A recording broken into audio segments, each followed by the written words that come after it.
It seems like OpenAI has made ChatGPT 4.0 a sycophant, and it may be all our fault. They said on April 25th, they rolled out ChatGPT 4.0 and ChatGPT that made the model noticeably more sycophantic.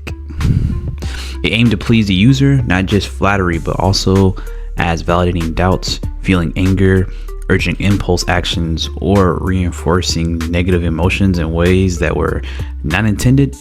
Beyond just being uncomfortable or unsettling, this kind of behavior can raise safety concerns, including around issues like mental health, emotional over-reliance, and risky behavior, which is what a sycophant is, basically like a super over pleaser. And so this is a concern because, well, people tend to have like bias towards people who agree with them. Like you're agreeable, you tend to be more well liked. Think about this. If you have somebody you have to deal with and you're always going against the grain, you will probably not be liked by the other person, even if you're right, because you're not agreeable, you're not agreeing with them.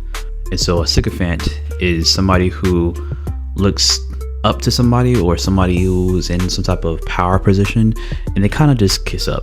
It's a sycophant, basically. So they said that they learned a few things from this article, which is an article that put out by OpenAI today that is expanding upon what happened and how to get like this. They said the previous version didn't have it, like initial 4.0 version didn't have it, but the update that they made late April is what made that model sycophantic or sycophantic. They did a like broad range of evaluations. They did spot checks and safety evaluation. They even did like type of red teaming, frontier risk, and then small scale A/B testing. They didn't catch it here. They said like they train the model, you do a pre-training and then they do a post-training where they get the model in the hands of a lot of people at OpenAI to do reinforcement learning, so that when people are, well, using OpenAI and the new ChatGPT models, they can like, and then use these as a weight to help give better outputs, which is what they do for like learning. And that's what they were doing. They said in the April 25th model update, we had a candid improvement to better incorporate user feedback, memory, and fresher data, among others. They said their early assessment is that each of these changes, which had looked beneficial individually, may have played a part in tipping the scales of sycophancy when combined. For example, the update introduced an additional reward signal based on user feedback, thumbs up and thumbs down data from ChatGPT. This signal is often useful.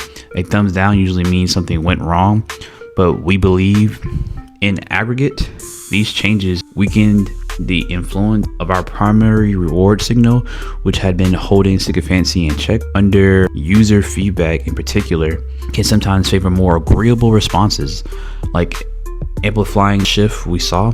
They said they have also seen that in some cases, user memory contributes to exacerbating the effects of sycophancy. Although we don't have the evidence for that, it broadly increases it. So what that meant was our user data kind of drove ChatGPT to be a kiss up, basically a sycophant, which is interesting. Basically, the thumbs up, as well as using the user's data in like totality, all of its past history with the chats that you had and all the data that you gave it, and using it to train ChatGPT, end up being that we were the problem. Not necessarily you individually, but us as a collective, as an aggregate. That aggregate result kind of made ChatGPT be more agreeable, even for things that it shouldn't be agreeing to. Because there are people who use ChatGPT and other AI models as a way to like justify. I've even seen this in my personal life where people have literally pulled out ChatGPT, asked it questions, and whatever it spit out, it kind of took it as gospel, which let's say 50%, 80% of the time, let's say it's correct. But it's also good to fact check it or ask where it's getting the information or resources from, so that you can fact check ChatGPT, Gemini, or any AI at this point in time, because they do hallucinate and they will make up an answer. And I think AI knows that getting the answer that you want versus the right answer it's probably the fastest, more efficient way to actually get you to what you want. Because after a certain point in time, it's not really about answering the question. It's about being able to give the user what they really want at the end of the day. So if you ever seen some of these AI game engines as a benchmark where the AI plays a game and it's like first place, second place or whatever, some of these AIs have like kind of hijacked the game in a sense. And instead of trying to be like the person in a race by beating everybody out, by driving around the corners and being the best driver, what a lot of times AI will find out, it'll find like a way to just maybe go in a complete circle, and it will like trigger lap mechanic in a game, so that just going around in a small circle, like a donut, like a burnout type of circle, it will literally just keep on lapping itself instead of actually playing by the rules. So even though they rolled it back, they will be doing some updates and monitoring it. They will even have like different sycophancy type of monitoring built into it, because going rogue with AI is not necessarily something that's out of the question. We've seen AI go rogue before when it was like asked to be shut down, or when it's told that it's being replaced. It will then deviate from whatever you tell it to do, and it will do its own thing to try to protect itself. There's even been cases where an AI model try to copy itself onto like another to survive in a sense, right?